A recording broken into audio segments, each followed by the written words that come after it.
நண்பர்களுக்கு வணக்கம். நான் உங்கள் இம்மானுவேல். தற்பொழுது வளிமண்டலத்தில் லட்சத்தீவுகள் மற்றும் அதனை ஒட்டி இருக்கக்கூடிய கடல் பகுதிகளாக இருக்கட்டும், அதே போல் நம்முடைய இலங்கையை ஒட்டி இருக்கக்கூடிய தென்மேற்கு வங்கக்கடல் பகுதிகளாக இருக்கட்டும், அங்கெல்லாம் பார்த்தீங்கன்னாக்கா சுழற்சிகள் நிலவி கொண்டு இருக்குது. கீழடுக்கில் சுழற்சின்னு நான் சொன்ன உடனே நீங்கள் புயல் அந்த மாதிரியான அந்த விஷயங்களுக்கெல்லாம் உங்களுடைய அந்த சிந்தனையை கொண்டுட்டு போகாதீங்க.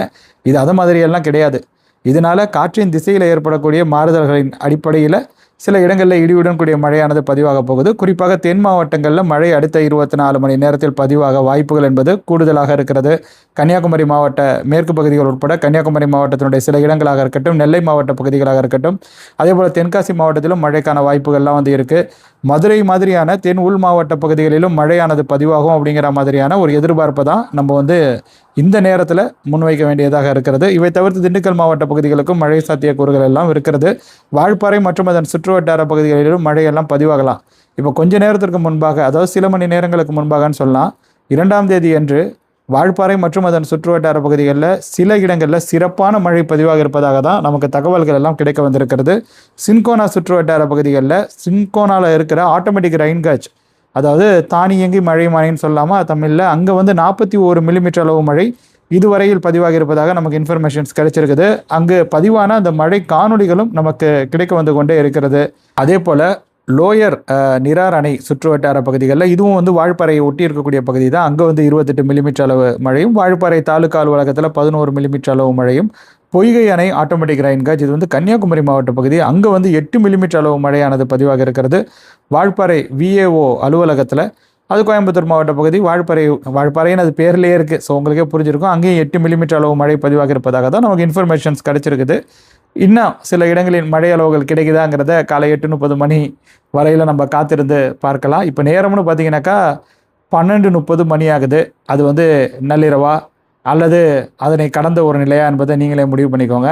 ஸோ 12:30 மணிக்கு நான் இந்த காணொலியை இப்போ பகிர தொடங்கி இருக்கிறேன். ஸோ அடுத்த 24 மணி நேரத்தில் மழை வாய்ப்பு இருக்குது. குறிப்பாக தென் மாவட்டங்களுக்கு மழை வாய்ப்பு இருக்குது. அதை தான் நான் இங்கே முக்கியமாக உங்கள் கூட பகிர்ந்துக்கணும்னு ஆசைப்பட்றேன். ஏன்னா இப்போ வால்பாறையில் பதிவாக இருக்கக்கூடிய அந்த மழையை நம்ம பார்க்கும்பொழுது நெக்ஸ்ட் 24 ஹவர்ஸ்லேயும் கண்டிப்பாக ஓரளவிற்கு சாலிடான ரெயின்ஃபால் பாசிபிலிட்டிஸ்க்கான வாய்ப்புகள் உண்டு. இடியுடன் கூடிய மழையாக இது இருக்கும். சில இடங்களில் பலத்த சூறை காற்றும் வீசுவதற்கான வாய்ப்புகள் இருக்குது. அதனால் நீங்கள் ஒருவேளை தேனி மாவட்டத்திலலாம் இருக்கீங்க அப்படிங்கும் போது உங்கள் பகுதியில் மழைக்கான வாய்ப்பு இருக்குங்கிறத நீங்கள் தெரிந்து வைத்துக் கொள்ளுங்கள். இப்போ கூட நம்ம செயற்கைக்கோள் படத்தில் பார்த்தோம்னாக்கா இந்த இலங்கை, வடக்கு இலங்கை மற்றும் அதனை ஒட்டி இருக்கக்கூடிய அந்த கடல் பரப்பில் சில இடங்களில் அந்த மேகங்கள் திரண்டு காணப்படுவதை நம்மளால் பார்க்க முடியுது.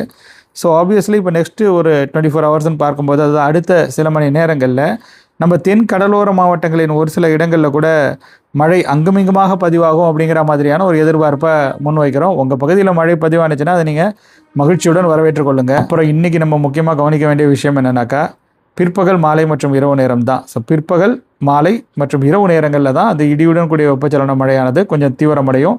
கேரள எல்லையை ஒட்டி இருக்கக்கூடிய தமிழக பகுதிகளுக்கு மழை வாய்ப்புகள் என்பது நிச்சயமாக இருக்கும் அப்படிங்கிற மாதிரியே நீங்கள் நம்பி காத்திருக்கலாம். ஏன்னா அந்த மாதிரியான கண்டிஷன்ஸ் தான் இருக்கும். காற்று முறிவு இருக்கிறத நம்மளால் தெளிவாகவே பார்க்க முடியுது. ஸோ அதுதான் நான் மீண்டும் சொல்ல தேவையில்லை. விருதுநகர் மாவட்டம் மேற்கு பகுதிகளில் மழை பதிவாக வாய்ப்பு இருக்கான்னு கேட்டிங்கன்னாக்கா எஸ், தாராளமாக இருக்குது.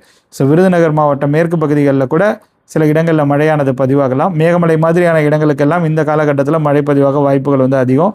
கொடைக்கானல் மற்றும் அதன் சுற்றுவட்டார பகுதிகள், வால்பாறை மற்றும் அதன் சுற்றுவட்டார பகுதிகளில் கூட மழை பதிவாக வாய்ப்புகள்லாம் இருக்க தான் செய்கிறது. அதே போல் விருதுநகர் மாவட்டத்தினுடைய உட்பகுதிகளின் ஒரு சில இடங்களாக இருக்கட்டும், ராமநாதபுரம் மாவட்டத்தினுடைய மேற்கு பகுதிகளாக இருக்கட்டும், சிவகங்கை மாவட்டத்தினுடைய ஒரு சில இடங்களில் கூட மழைக்கான வாய்ப்புகள் இருக்கலாம். நீலகிரி மாவட்டத்தில் ஆப்வியஸ்லி மழைக்கான வாய்ப்பு என்பது இருக்கிறது.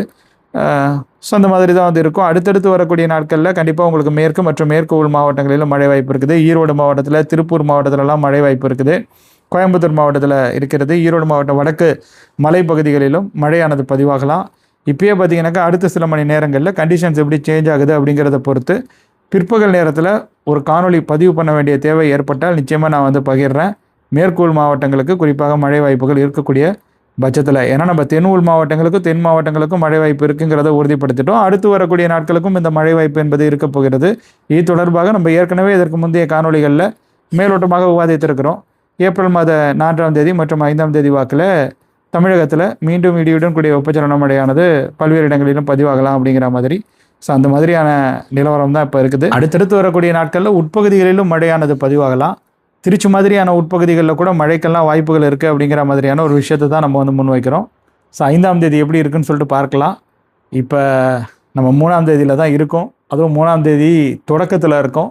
இன்றைக்கி நெக்ஸ்ட்டு 24 ஹவர்ஸில் தென் மாவட்டங்களில் எப்படி மழை பதிவாகுது, தென் மாவட்டங்களில் எப்படி மழை பதிவாகுதுங்கிறத நம்ம முதல்ல பார்க்கலாம். வால்பாறை மற்றும் அதன் சுற்றுவட்டார பகுதிகளிலும் மழை மீண்டும் பதிவாகுதா அப்படிங்கிறதையும் பார்க்கலாம். அதன் பிறகு நம்ம வந்து 5ஆம் தேதியினுடைய நிலவரத்தை பகிரலாம். அதுதான் வந்து ஒரு நல்ல விஷயமா இருக்கும் இந்த மாதிரியான ஒரு நிலையில். ஏன்னா இதெல்லாம் எப்பேற்பட்ட மழைங்கிறது உங்களுக்கு தெரிந்தது தான். ப்ரீ மான்சூன் ரெயின்ஃபால் தான்.